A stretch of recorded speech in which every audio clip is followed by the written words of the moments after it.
Welcome into a brand new episode of 300 Yards to Unknown. I'm Rick Gaiman coming to you from Blue Wire Studios inside the Wynn Las Vegas. And today, I'm going to make a little bit of that cash. 10 golfers who will find their way into your wallet for the new season. If this sounds a little bit familiar, it is. This is always something I like to do. And I've actually already penned an article for Golf Digest in the regards to this where on a weekly basis, that's all we look at, right? It's the tournament that's coming up. And quite frankly, it is a lot more valuable to be able to zoom out a little bit, find some trends, find some golfers, find some ideas of what the modern game looks like. The modern game's changing a ton, right? We've seen that just in the last couple of years in terms of the bomb and gouge becoming a much bigger and more effective strategy. We've seen guys like Cameron Davis find victory. Cameron Champ finds victory seemingly once a year. Cam Young hasn't hoisted a trophy yet, but it's a matter of time seemingly before he's able to do that. And all the new young golfers in this next crop are all the modern player. And when you take that and you combine it with the fact that some of the middle portion of a lot of these betting boards, some of the middle portion of the PGA Tour has exited to live golf, we've got to zoom out, right? We can't just look at this on a weekly basis. So what I've done, I've written an article about this for Golf Digest, but I want to go a little bit behind the scenes and I want to look back towards last season's article first and see the types of things that we were looking for and how effective they actually ended up being. So start with last year's article. And I think there was actually two of these articles. We did one before the start of the new season and one at the start of the new year. And some of the golfers that were quite successful out of this were Sam Burns. And in fact, I actually called, I'm reading it right here, Sam Burns, a superstar in the making. Did that age well? I think it aged okay, right? I don't know if he's a superstar, but he's a star. He's a modern golfer. I pointed out the fact that he gains at least 4 strokes to the field in 23% of his rounds. You look at golfers who do that currently for last season. It's a very, very short list of names. A lot of them won a lot of golf tournaments, and Sam Burns is certainly on that short list. You go a little bit further. Mito Pereira was on this list. Didn't win. Came darn close, right? He was... if he doesn't make double bogey on the 72nd hole at the PGA Championship, we're potentially talking about him being a major champion. And now he's going to be on the President's Cup team. He's certainly progressed in a way that we could have expected. Steven Yeager didn't, right? Got off to a really bad start. Played better towards the end of his season, made a run into the FedEx Cup playoffs, and is still someone that I project very highly for, but not enough of what we saw from him last season. And then, of course, Aaron Wise, who's probably the guy I bet on the most and never cashed that ticket. Still someone who we saw tangible gains from tee to green, tangible gains with the putter. You put it together, you imagine it's just a ticking time bomb before he eventually wins. The two big ones here, and the ones I'm certainly most proud of, one is Scotty Scheffler. So the idea around why Scotty was on the verge of a breakout. The way that I wrote it up is I pointed to his strong play when fields get really, really difficult. So when strength of field climbs over 700 2 years ago, Scotty Scheffler was phenomenal. He played 10 events in strong fields and he notched 5 top 10s. My theory being he's putting himself in position early and often. My closing line here says, when he does break through, it'll come as a significant payday to his backers. Well, only the first one did because his odds were much, much shorter than that every single time he went out and won afterwards. But Scotty Scheffler, obviously the biggest leap. And when you are a golfer who is contending regularly, when the world's best get together, no offense to the guys that go out and contend at the 3M and the John Deere and the Wyndham, but when you do it with the 50 best players in the world, you're showing something. Scotty foreshadowed his success 2 years ago with what ended up happening last year, and now he's the number 1 player in the world. The other one that stood out to me was Cam Smith. Actually, I guess there was a couple. Max Homa was on the list as well. There was a nugget in here about Max Homa always taking advantage of his good putting weeks, which is rare on the PGA Tour. And when he gained, I think it was 4 strokes per round, he basically guaranteed himself a top 10, and he had multiple victories. And again, he goes out and wins again last year. Let me find the Cam Smith one. The misses they weren't pretty, right? Daniel Berger, Webb Simpson were included as well. But here's Cam Smith. I pointed out that Cam Smith does 2 things very well. He wins and he contends in strong fields. When you look at the weighted strokes gained and you remove the sexy stuff, right? You remove strokes gained off the tee. You remove ball striking. You remove all of that, and you just look at who's the best when the best get together. Cam Smith was certainly on the top of that list. He wins Sony. He wins the Players' Championship. No, he wins the Tournament of Champions. My apologies, Hideki Matsuyama, who won at Sony. He wins the Players' Championship. He wins the Open Championship. Hell of a year from Cam Smith. Cam Smith finishes in the top 3 of Player of the Year voting. So that's kind of the track record here. And the idea behind this is that some things are projectable and some things are not. When we're looking towards this new season with a crop of young new players, what are we looking for? Number or percentage of rounds in which a golfer is able to gain multiple strokes to the field, what their skill sets are, and do they have any big deficiencies? Rory McIlroy is never going to be considered a breakout candidate, right? He's probably the best player in the world, and he's been one of the best players in the world for a decade. It's no surprise when Rory wins. It's no surprise when Rory plays well. Even he fixed a deficiency in his game. 2 seasons ago, Rory was ranked like 130th in strokes gained putting. The year after, I think he was 40th. And then just this year that just ended, he was 12th or 14th. To fix the only hole in your game at any level is huge. When Rory does it, he goes out and he wins a bunch of golf tournaments and finishes inside the top 10 at basically every major championship and threatens them all, right? Like, that's what Rory does. But even he is capable of plugging a big leak in his game and taking his results to the next step. And there's a lot of guys that fit that criteria as well. There are also guys like Sungjae Im, right? I think Sungjae is in this category where he actually did make the list, where he's just so young, right? People don't realize how young Sungjae Im is, and that you can throw him in there with the Colin Morikawas and the Victor Hovlands of the world and Joaquin Niemann. Right? They're just so young and raw. You're going to expect natural progression from them. Just like we've seen Max Homa, Matt Fitzpatrick over the last 4 or 5 years, just getting better every year. It's hard to make a massive leap and then make another massive leap and then make another massive. We don't see that. We see small, tangible gains year over year over year. Tony Finau, another one of those guys that fits the list. So now that we've got a little bit of the methodology, let's look into a couple of names here. Taylor Pendrith, probably no surprise, is one of the first names I jotted down. And these are I guess they are in a particular order. It was the order in which they came to mind, right? That's how I wrote this. I did not go with the stars first. I didn't then follow it up with guys that would be further down the board. Taylor Pendrith, literally the first name that came to mind. When the guys over at Golf Digest said, "Hey, Rick, can you write this article for us again?" I said, "Sure, Taylor Pendrith." Right? That's where we start. The combination of how good he was with the fact that he missed 4 months with that fractured rib creates a scenario in which most people overlooked him. He doesn't have a lot of tread on the tires, and what we saw from him was so phenomenal. I've tweeted this out.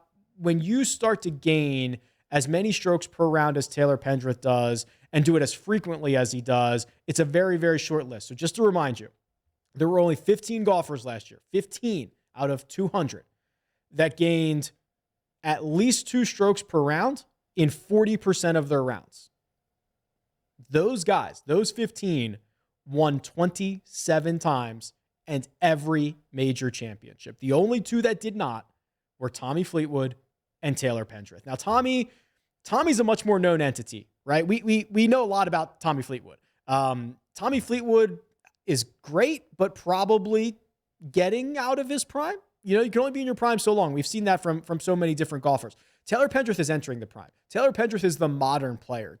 Tommy Fleetwood, for all of his skills and for all his deficiencies, I would not describe him as a modern player. Taylor Pendrith, I would. So he's not number one on the list, but number one in terms of guys that popped into my brain when we start to actually break down this exercise and put names on paper. I ran it right back with number 2, Aaron Wise. What am I missing? Do I have a blind spot? Do I have a bias? Is everyone else seeing the same things that I've seen with Aaron Wise for going on 18 months now? Because what I said, I could have just copied and pasted the same exact thing I wrote about him last year into this year's. Still, one of the best tee to green players that we have on the PGA Tour. That alone, the correlation between your tee to green numbers and how frequently you win or how successfully you get onto the first page of the leaderboard is huge. He already has that. Now he continues to putt well. So 2022 season, the season just ended. 25th player on tour from tee to green, 81st in putting. That was by far his best putting season since 2018. It's the same story over and over and over again. I'll continue to step on the rake. I'll continue to be the fool here that goes back to the Aaron Wise well, but nothing has changed. And I find this so fascinating because we are in an industry, we're in a world where recency bias reigns supreme. There is a flavor of the week. There's a flavor of the month. I'll give you the perfect example.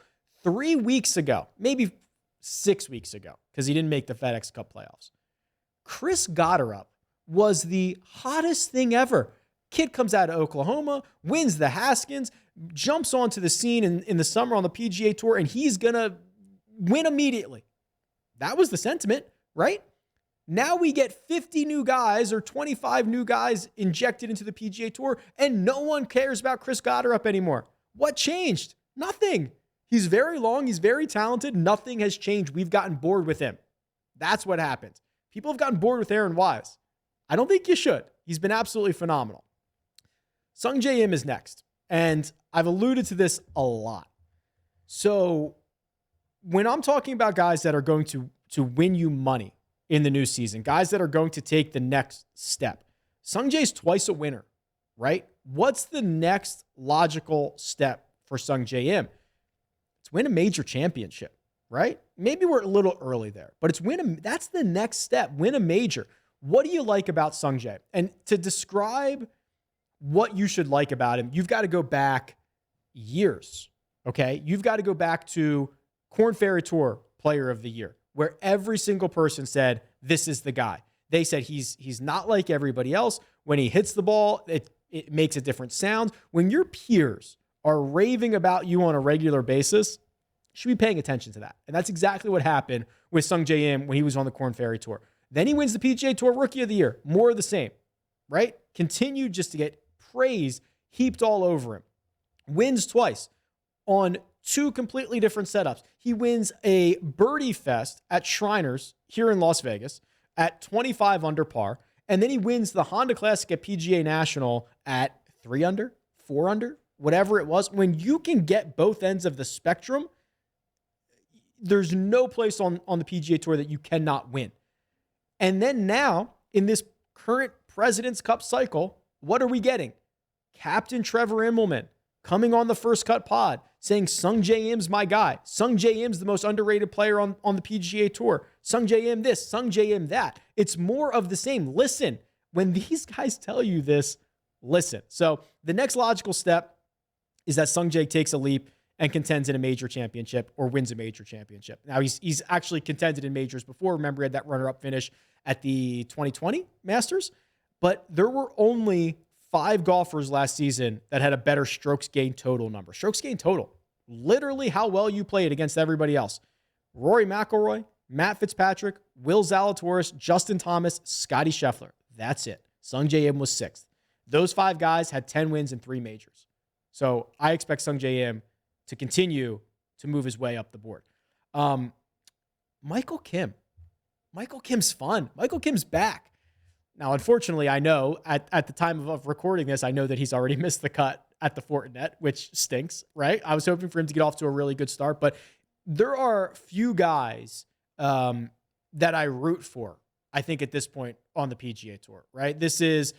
They're all great guys. You have interactions with them. You can root for all of them, whether they're going for their 20th win or their first win. It's hard for me to root for guys anymore. Michael Kim is very easy to root for. He missed every single cut in 2019, right? Remember that? Goes out, has an unbelievable record-setting John Deere Classic, wins that, misses every cut for the next 2 years, every single one in 2019. The only two that he didn't miss the cut were no cut events, and he finished dead last in both of them. He lost it. Golf's a sick game. Golf's a fickle game. Golf is just as much mental as it is physical, and we have seen guys struggle and never get it back. Michael Kim got it back, right? Michael Kim went down to the Korn Ferry Tour, earned his card. He had a ton of top 20 finishes. In fact, he rattled off 5 top 20 finishes down the stretch to earn his tour card for this season. I don't think he's going to find the winner's circle, right? There's just too many guys. It's unlikely Michael Kim finds victory in the new year. There's just too many great players. There's not enough events. It's probably not going to happen. But is Michael Kim going to cash a lot of top 20 tickets? Is Michael Kim going to get you a big ROI in the Jock market if you're playing stock market DFS? Is he going to be a guy that you can take matchups against worse guys? Is he some yes, right? I think he's that type of guy. Probably unlikely that he actually hoists a trophy on a Sunday. If he does, it'll be incredible. But top 20 markets is probably where we want to be on Michael Kim. That new crop. Michael Kim's not necessarily a new crop from the Korn Ferry Tour, but there are these guys. And, I think immediately of Sam Stevens and Justin Suh and some of these other guys that are coming up from the Korn Ferry. And Carl Yuan is probably most likely to make you money, most likely to be a star. I'll give you a hint. Google the highlights, right? Throw them into the YouTube machine. See what pops out. Because if you're just looking at the box scores for Carl Yuan, if you're just looking at the finishing positions, you're doing yourself an injustice. He's got this crazy swing. He's all over the place. He's very animated. If you thought Sahith Tagalo was animated, Carl Yuan makes him look like Charles Howell III, right? I mean, it's incredible. And it's not just the flashiness. He's a legit player, right? We saw that. We've seen other guys that have the swing and the personality, and they're not good enough. Carl is definitely good enough. He's 25 years old, and I think he is probably the blueprint for the modern tour player. He hits it far, was inside the top 10 on the Korn Ferry Tour in driving distance, and he's super inaccurate, outside the top 90. But there's probably only 8 places on the PGA Tour that really kills you, and it's possible that Carl doesn't even make half of those fields. So every time he tees it up, he's probably going to be fairly live. Think about your 3Ms, your John Deere Classics, your Rocket Mortgages, those types of events, maybe places where you can bomb it without regard for accuracy and fill it up in a big way. I find it fascinating that the Korn Ferry Tour is so competitive. And you'll see a lot of guys who win once, finish second, finish third, and miss 15 cuts, get their tour card. You are incentivized on the Korn Ferry to go very, very low as early, as often as possible. And if not, just miss the cut. The high volatility, high ceiling approach on the Korn Ferry is the way to make money. And it's the way to get a job. And then that translates immediately to a winning skill set on the PGA Tour. So Carl Yuan, who piles up birdies, 4.5 per round on the Korn Ferry last season inside the top 10, that skill set goes a long way when you get yourself into a birdie fest on the PGA Tour. Brendan Steele's another one. And I've kind of already spent plenty of oxygen on Brendan Steele and anointing him the new captain of Team No Putt. I'll make this brief. He was Rory McIlroy in the ball striking categories from the Arnold Palmer Invitational on last year. 6 months. For 6 months, Brendan Steele was the second best ball striker on the PGA Tour. Rory McIlroy was the only guy who was better. Steele gained 1.5 strokes per round over 6 months. It's incredible stuff. Cannot putt. Find me a putting week, Brendan, right? One putt, find me one putting week where you gain 2 strokes, you win the golf tournament. He is a more volatile Keegan Bradley. He is a more volatile Emiliano Grillo, although Grillo's started to putt better. I think it's unlikely that he wins, but he's going to win you a lot of money in showdown, in single round matchups, in props markets, right? When you get an opportunity to buy into Brendan Steele's upside, that feels like the way to go about doing it. Now, unfortunately, that upside is something he doesn't tap into for 4 rounds at a time. So I'm probably going to approach him single round, showdown, single round props. If you can get those single round matchups, that feels like the best way to approach Brendan Steele, because you're likely staring down at him losing 4 strokes with the flat stick every single time he tees it up. Probably the biggest name on this list is Jon Rahm, who I think we are now entering the world of getting much better numbers on Jon Rahm. We have seen, let's see here. 11, there was a streak of 11 straight events in which Jon Rahm was 9-1 or shorter. Very difficult to bet a guy at 9-1 or shorter. And Jon Rahm lives there for basically 4 or 5 months straight. Well, since that streak ended, now over the last 12 events of Jon Rahm's season, he was priced in the single digits only twice. So we're already seeing a drift. We're seeing a Jon Rahm drift to the teens, to the early 20s. He is going to make books pay for that. It's unlikely that he doesn't, right? So he had an underwhelmingly historic season in 2022. There have only been 11 golfers in the history of the ShotLink era, which goes back to 2004, to gain 1 stroke or more off the tee per round. 11 times has it happened until Jon Rahm did it last year. Jon Rahm was the 12th player in ShotLink history to gain a stroke per round off the tees.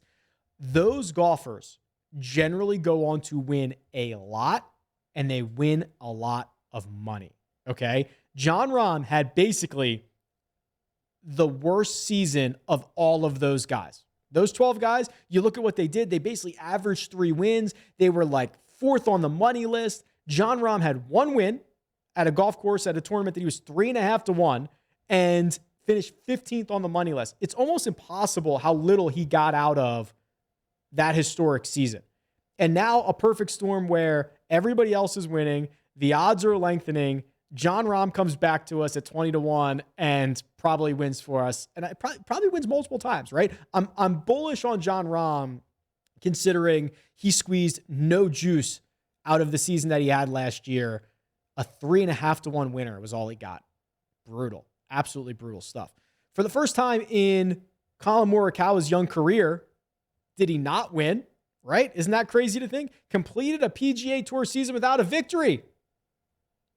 Feels like it's been a while. It has. I wouldn't be too upset. Won $5 million on the golf course. He had 8 top 10 finishes. Collin Morikawa doing just fine, right? But Collin Morikawa is a winner. Collin Morikawa, okay, so as much as I love to live in the spreadsheets, as much as I love to look at the data, as much as I love to find the trends, there's something about this guy that doesn't live in a spreadsheet, that when you get him in the mix, he's going to just grab the tournament by the throat. And we have seen him go from historically awful putting weeks to getting himself in contention and rolling the rock like he's Brad Faxon, right? Rolling the rock like he's prime Tiger, right? I mean, it's just unbelievable when he gets into the moment. He was fighting. Remember, we've got to put a little context to this bad season that Collin Morikawa had last year, which was $5 million in 8 top 10s. Fought his swing basically all year long, right? Remember, he couldn't hit the baby cut at the U.S. Open. Couldn't hit the baby cut at the U.S. Open. And if he doesn't gag to a 75 or 76, whatever it was on Saturday, he runs away with it. For 3 rounds, he was phenomenal, and he had no idea where the ball was going. Tried to play a draw at Brookline. The baby cut's back, by the way. He's kind of already put those to bed, and the stats are starting to bear it out, because over his last 5 measured PGA Tour events last season, he gained 22 strokes on approach. Looks a lot like Collin Morikawa is back. And we're already seeing it. Same thing. We've seen this time and time again. The odds creep on Collin Morikawa. He wins. He comes down to 12-1, 16-1, 25-1, 30-1. He wins at 30-1. Comes back down to 12-1, 16, 25, 30, wins at 30-1, right? I've tweeted this out, and a lot of people have been tracking this. If you are blindly betting or have been blindly betting Collin Morikawa every event since he turned professional, you are making a ton of money. It's the facts. Because odds makers forget about him and don't give him enough credit, and then he wins at a historically prolific rate, and that is likely to continue. I've got two more here. And these are the two that I'm probably, I don't want to say most concerned about, but the two that I do wonder about. And it's why they're 9 and 10 here, right? These are in order of me writing them up and doing the research. Tom Kim. Joo Hyung Kim goes by Tom. What is Tom Kim? And when will we learn what Tom Kim is? Because he's got like 11 events on the PGA Tour. Now, obviously, prior to that, he has he dominated some of these worldwide tours, which is how he gets into the U.S. Open. It's how he gets into the Scottish Open, improves that OWGR, gets into these fields, takes full advantage of it. 23rd place finish at the U.S. Open, a 3rd place finish at the Scottish Open. Then he goes on to win the Wyndham Championship. So already in just those dozen events, we've seen a staggering upside. The Wyndham Championship, he gained like 11 and a half strokes putting. It was one of the best events ever in ShotLink history. Well, he still found a way to finish inside top 15 and top 10, even when he was not putting well, because his approach numbers are bonkers. And when you look at all of this and realize he's 20 years old, it's terrifying, right? This is almost straight out of the blueprint of a Joaquin Niemann or a Sungjae Im, where you are playing at the highest possible competitive level before you're old enough to drink in the United States, right? Like that's terrifying. And that generally works out very, very well for those golfers, as you can imagine. The ball, like, don't get blinded by the 11 strokes gained with the flat stick at the Wyndham. Gained 26 on approach in his final 7 events of the year, and only lost strokes off the tee once. He's a ball striker. Captain Trevor Immelman gets him on the President's Cup team. And I'll tell you what, we'll do a President's Cup preview, obviously, and do a lot of President's Cup content.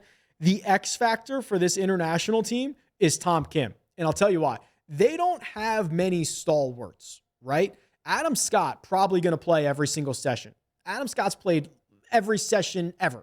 I think outside of one. I think he's missed one session in, it's like in 9 President's Cups. It's like 44 out of 45 possible sessions Adam Scott has played. It's crazy. He's probably going to play 5.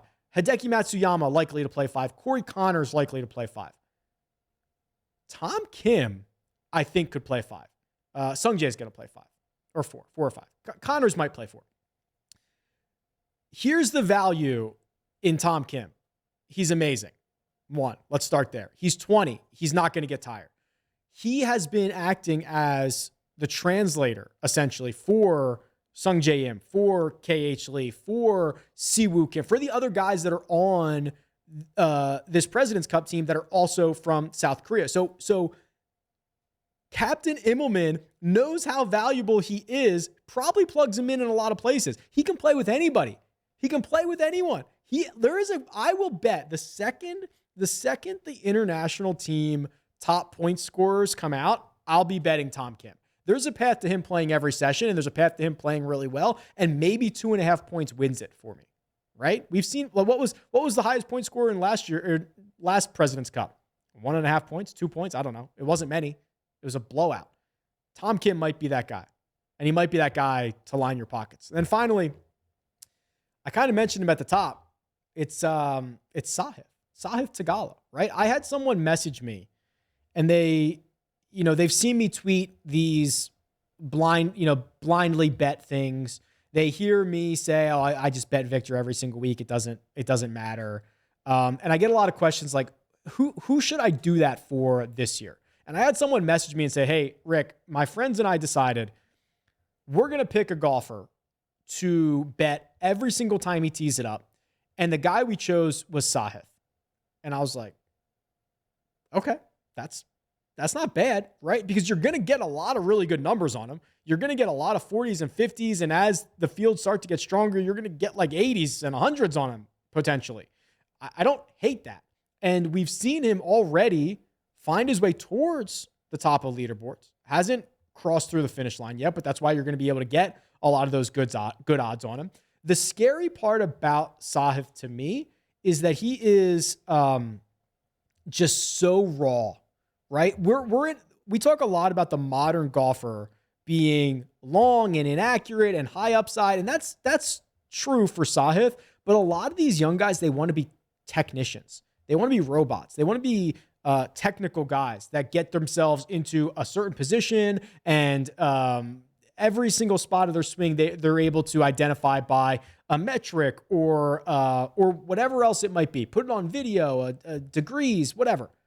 Sahith's the artist, right? He's just like out there playing field golf. He's just out there putting the ball in the cup, which when that works is awesome. When that doesn't work, it's very short weeks for him, right? It's missing the cut by multiple strokes. It just doesn't go well. So we'll see if he takes a step in the direction of more consistent. If he does, I think that like there's a chance he wins, right? So to put this into perspective, Sahith gained 9 strokes to the field, at least 9, 5 different times last year. That's a lot. When you start bearing down on double digits, it starts to be a lot. Max Homa only gained 9 strokes or more 4 times last year. He won twice of them. 2 of them. He won twice. 2 of the 4. Max Homa is the perfect example of taking advantage of every opportunity. Sahith Tagalo didn't take advantage of any of those opportunities. Does that change? Does he get a little bit of win luck? Probably should have won Phoenix, right? Gets a horrible bounce on 15, 16, 17 into the water, right? Like probably should have won in Phoenix. Got unlucky. I think there's a chance he takes that next natural progression into becoming a PGA Tour winner. If you ask me about any one specific golfer, I'd probably tell you they don't win in 2022, right? I think when you start looking at this, you've got to assess realities that there's only, call it 48 events. And we know we're going to get multiple winners, so there might only be 35 guys that win PGA Tour events. And there's 200 golfers. And there's like 70 really, really good golfers. And there's like 150 who can be the best golfer for a single week at a time, right? We've seen it. We've seen Jim Herman. We've seen KH Lee pop off. We've seen Kevin Na pop off. Like these guys can be the best in the world for 4 rounds at a time. So when you're looking at deploying Sahith and you're looking at deploying Tom Kim and Michael Kim and all these guys that you're very excited about, deploy them correctly, right? It's not always going to be the outright market. You're going to have opportunities for matchups and finishing position and all this other stuff because it's really, really hard to win on the PGA Tour. The guys that you want to see that are likely to make tangible improvements are guys that have one known deficiency. Victor Hovland around the green. Aaron Wise with the putter. Rory McIlroy 3 years ago with the putter, right? Guys that have one glaring deficiency know it. And they know that they have to work hard to fix it. And if they can, they take a massive leap into stardom or superstardom, depending on where they currently are. Those are really projectable guys.